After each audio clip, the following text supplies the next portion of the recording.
അത് ഞാൻ ശ്രീ കമാൽ പാഷയിലേക്ക് പോകും. ശ്രീ കമാൽ പാഷ, നമ്മൾ ഇക്കഴിഞ്ഞ ദിവസങ്ങളൊക്കെ ഒരുപക്ഷെ തദ്ദേശ തെരഞ്ഞെടുപ്പ് അതിന് കാരണമായിരുന്നിരിക്കാം. അതിലെ പൊളിറ്റിക്കൽ കണക്ഷൻ, പോറ്റിയെ കയറ്റിയ എന്തോ പാരഡി, അതിൽ കേസെടുക്കൽ, യു ടേൺ, ഇന്നൊരു കോൺഗ്രസ് നേതാവിനെ നാടകീയമായ കസ്റ്റഡിയിലെടുക്കൽ, നോട്ടീസ് കൊടുത്ത് വിട്ടയക്കൽ. നോട്ടീസ് കൊടുക്കാനാണോ രാവിലെ വീട്ടിൽ നിന്ന് കാത്തു നിന്ന് കസ്റ്റഡിയിൽ എടുക്കേണ്ട കാര്യമൊക്കെ ഉണ്ടോ എന്ന ചോദ്യമുണ്ട്. അപ്പോഴും നമ്മൾക്കറിയാത്തത്, വിശ്വാസികൾക്കും കേരളത്തിനും അറിയേണ്ടത് ഈ കൊടുംകൊള്ളയുടെ യാഥാർത്ഥ്യം എന്തെന്നാണ്. ഇപ്പോഴും അതിലേക്ക് നയിക്കുന്ന ഒരു സൂചനയുമില്ലെങ്കിൽ അത് യഥാർത്ഥ ഭീകരമല്ലേ ശ്രീ കമാൽ പാഷ? ഉറപ്പാണ്. ഹാഷ്മിയുടെ ചോദ്യങ്ങളിൽ തന്നെ പലതിലും ഉത്തരവുണ്ട്. ഉദാഹരണമായിട്ട് ഇപ്പോൾ ഈ സ്വർണ്ണപ്പാളികൾ, ഈ കൊണ്ടുപോയ പാളികൾ, അതായത് ചെമ്പ് പാളികൾ സ്വർണം പൊതിഞ്ഞത്, ക്ലാഡ് ചെയ്തത്, അത് തിരിച്ചെത്തിയോ എന്ന് ചോദിച്ചാൽ എനിക്ക് മനസ്സിലായിട്ടുള്ളത് ആ സാധനം തിരിച്ചു കിട്ടിയിട്ടില്ലെന്നുള്ളതാണ്. കാരണം ആ ചെമ്പ് പാളിയുടെ തൂക്കത്തിൽ തന്നെ വലിയ വ്യത്യാസം ഉണ്ടായിരുന്നു വന്നപ്പോൾ. ആ വ്യത്യാസം വരണമെന്നുണ്ടെങ്കിൽ ഇത് സബ്സ്റ്റിറ്റ്യൂട്ട് ചെയ്താണ്, വേറെ സാധനം ഉണ്ടായിക്കൊണ്ട് വന്നതാണ്.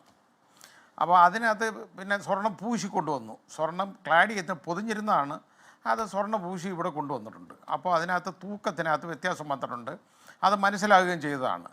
പിന്നെ ഈ ഗോവർദ്ധൻ്റെ കയ്യിൽ നിന്ന് സ്വർണ്ണം പിടിച്ചത്, സ്വർണ്ണം ഉരുക്കിയ സ്വർണം, ആ സ്വർണ്ണം ഉരുക്കിയത് ഗോൾഡ് ഇൻഗട്ടായിട്ട് മാറ്റിയേക്കുന്ന സ്വർണം 2019 ഒരു സ്വർണ്ണ വ്യാപാരി സ്വർണ്ണം ഉരുക്കി 2025 ഇതുപോലെ SIT വരും, അന്നേരം കൊടുക്കണം എന്ന് പറഞ്ഞത് കയ്യിൽ വെച്ചിരുന്നു എന്ന് പറഞ്ഞാൽ ആർക്കെങ്കിലും വിശ്വസിക്കാൻ പറ്റുന്ന കാര്യമാണോ? അതേ സ്വർണ്ണമാണോ ഇവിടെ കിട്ടിയേക്കുന്നത്? അല്ല, ഒരിക്കലും അല്ല. പിന്നെ ഇതിൻ്റെയൊക്കെ മാനങ്ങൾ വളരെ വലുതാണ്. ഒരിക്കലും ഇത് ഈ 30 കിലോ സ്വർണത്തിൻ്റെ 30.83 ഉണ്ട്, ആ സ്വർണത്തിന് വേണ്ടിയുള്ള ഒരു കൊള്ളയായിട്ട് ഞാനിത് കണക്കാക്കുന്നില്ല. അതിലുമൊക്കെ വളരെ വലുതാണ്, വലിയ മാനങ്ങളുണ്ട് ഇതിന്. അത് എന്ന് പറഞ്ഞു കഴിഞ്ഞാൽ അന്തർദേശീയ തലത്തിൽ തന്നെ ചിലപ്പം പോയി അന്വേഷണം നടത്തേണ്ട ഒരു ഗതികേടിലായിരിക്കും ഉള്ളത്. ഇത് ഇവിടെ നിൽക്കുന്നതാണെന്ന് തോന്നുന്നില്ല. കാര്യം ഇത് അത്രത്തോളം ഡിവൈൻ വാല്യൂ, ആൻറ്റിക് വാല്യൂ ഉള്ള മെറ്റീരിയലാണ്. അപ്പോൾ അയ്യപ്പ ഭഗവാന്റെ അവിടെ ഇരിക്കുന്ന, സന്നിധാനത്തിരിക്കുന്ന, അവിടെ ഇരിക്കുന്ന ആ ശ്രീകോവിലുള്ള ഒരു ചെമ്പുപാളി ആയിക്കോട്ടെ, സ്വർണ്ണം ആകണ്ട, ആ ചെമ്പുപാളി ആയാൽ പോലും അതിൻ്റെ ആൻറ്റിക് വാല്യൂ എത്ര ആയിരിക്കും? കോടിക്കണക്കിനാണ് ആളുകൾ, അത് വിശ്വാസികൾ കൊടുത്ത് വാങ്ങിക്കാൻ തയ്യാറുണ്ട്, അത് കീപ്പ് ചെയ്യാൻ. അങ്ങനെയുള്ള പണക്കാരുണ്ട്. 500 പരം കോടി രൂപ അതിനൊക്കെ വില മതിക്കത്തക്കാണ്. നമുക്കതിൻ്റെ വില പോലും മതിക്കാൻ പറ്റത്തില്ല, അത്രത്തോളം ഉള്ളതാണ് ഇത്. ഇവിടെ അയ്യപ്പ ഭഗവാന്റെ അവിടെ നിന്ന് മാത്രമൊന്നുമല്ല, ശബരിമലയിൽ നിന്നൊന്നും അല്ല. ഇപ്പം ഞാൻ ഇന്ന് എനിക്ക് വേറെ ഒരു വാർത്ത കിട്ടുകയാണെന്ന് പറഞ്ഞാൽ, ഹരിപ്പാട് ക്ഷേത്രം ഉണ്ടല്ലോ, ഹരിപ്പാട് ക്ഷേത്രത്തിൽ കമ്പവിളക്ക്, അതായത് ശ്രീമൂലം തിരുനാൾ കൊടുത്തിട്ടുള്ള കമ്പവിളക്കാണ്. അവിടെ 150 വർഷം ഏതാണ്ട് പഴക്കമുള്ള സാധനമാണ്. അതിനൊരു ചെറിയ ചോർച്ച ഉണ്ടായെന്ന് പറഞ്ഞിട്ട് അത് മുഴുവനും കൂടെ പൊളിച്ച് ഒരു ഈ ടോറസ് ലോറി കയറ്റിയാണ് കൊണ്ടുപോയി കച്ചവടം അടിച്ചത്. ആ സാധനം തിരിച്ചു കിട്ടിയിട്ടില്ല ഇപ്പോഴും. അതിൻ്റെ ആൻറ്റിക് വാല്യൂ എന്ന് പറയുന്നത് നമുക്ക് വില മതിക്കാൻ ഒക്കത്തില്ല. പഞ്ചലോഹം അതിനേക്കാളും അപ്പുറം നിൽക്കുന്ന ഒരു സാധനമാണത്. അപ്പോൾ ഈ രീതിയിലുള്ള കാര്യങ്ങൾ എല്ലായിടവും നടക്കുന്നുണ്ട്. അത് എൻ്റെ ആളുകളെയൊക്കെ ഞാൻ പറഞ്ഞു കേൾക്കുകയും ചെയ്തു. ഞാൻ അവരുടെ പേരൊന്നും പറയുന്നില്ല. ഏതായാലും അന്വേഷണം നടക്കുന്നെങ്കിൽ അന്വേഷിച്ചൊക്കെ വരട്ടെ. അതും തിരുവിതാംകൂർ ദേവസ്വം ബോർഡിൻ്റെ കീഴിൽ തന്നെ ഉള്ള ക്ഷേത്രമാണല്ലോ. ഇതുപോലുള്ള കാര്യങ്ങളാണ്.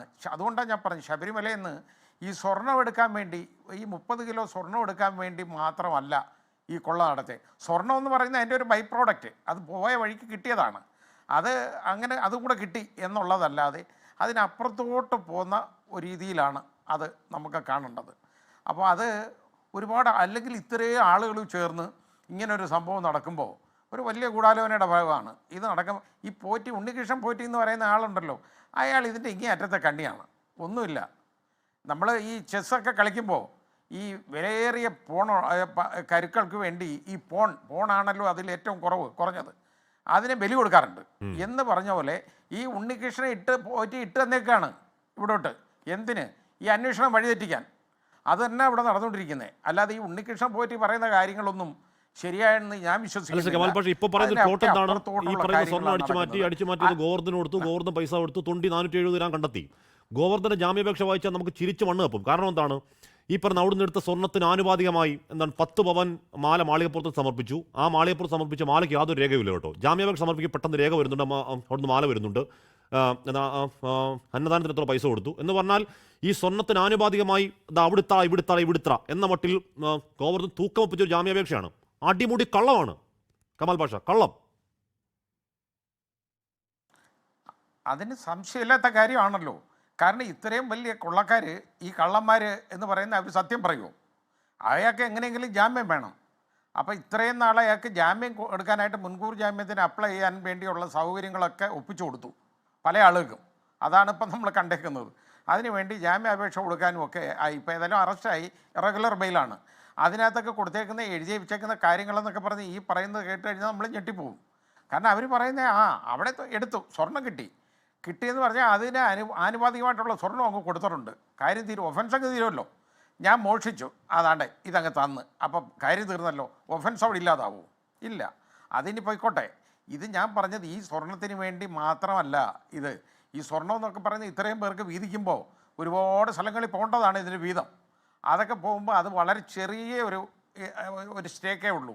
അതൊന്നുമല്ല, ഇതിനപ്പുറത്തോട്ടുള്ള ഈ ഡിവൈൻ വാല്യൂ വിറ്റ് പണമാക്കാൻ ഉള്ള ഗൂഢസംഘങ്ങൾ പ്രവർത്തിക്കുന്നുണ്ട്. അതിൻ്റെ ഒരു ഭാഗമാണ് ഈ അന്വേഷണം. വന്നു കഴിഞ്ഞാലുണ്ടല്ലോ, ഇത് നമ്മൾ വിചാരിക്കാത്ത തലങ്ങളിലേക്ക് ഈ അന്വേഷണം പോവും.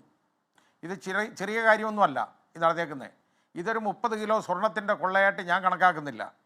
അതിൽ നിന്ന് 478 ഗ്രാം സ്വർണം കിട്ടി പോലെ എന്ത് കാര്യമാണെന്ന് ആലോചിച്ച് നോക്കിക്കോളൂ. ഇനി ഈ കേസ് നിലനിൽക്കൂ. ഇപ്പം ഈ ഈ പോയ പാളികളുണ്ടല്ലോ, ആ പാളികൾ അവിടെ തിരിച്ചെത്തിയില്ല എങ്കിൽ ഈ പാളികൾ എവിടെ? അത് തൊണ്ടി മുതലല്ലേ. ആ തൊണ്ടി മുതൽ കണ്ടെടുക്കാതെ ഈ കേസിന് നിലനിൽപ്പുണ്ടാവൂ? ഇല്ലല്ലോ, ഒരിക്കലുമില്ല. അപ്പോൾ ഈ പോയതാകെപ്പാടെ ഈ പോയ പാളികളൊന്നും ഇവിടെ തിരിച്ചു കിട്ടിയിട്ടില്ല. അതിനൊരു സംശയവും വേണ്ട. അതൊന്നും അല്ല വന്നേക്കുന്നത്. അത് ഈ കടൽ കടത്തിയെന്ന് ചോദിച്ചാൽ മിക്കവാറും അശ്മിയുടെ ചോദ്യത്തിനകത്ത് അതുണ്ട്. അതിനുള്ള സകല സാധ്യതകളുമുണ്ട്. ഓക്കെ, ആ രീതിയിലാണ് പോകുന്നത്, കാര്യങ്ങൾ പോയിക്കൊണ്ടിരിക്കുന്നത്. അത് ശരിയായ രീതിയിൽ ഉള്ള ഒരു അന്വേഷണം നടന്നാൽ മാത്രമേ ഇതിന്റെ ചുരുളുകൾ അഴിയുള്ളൂ.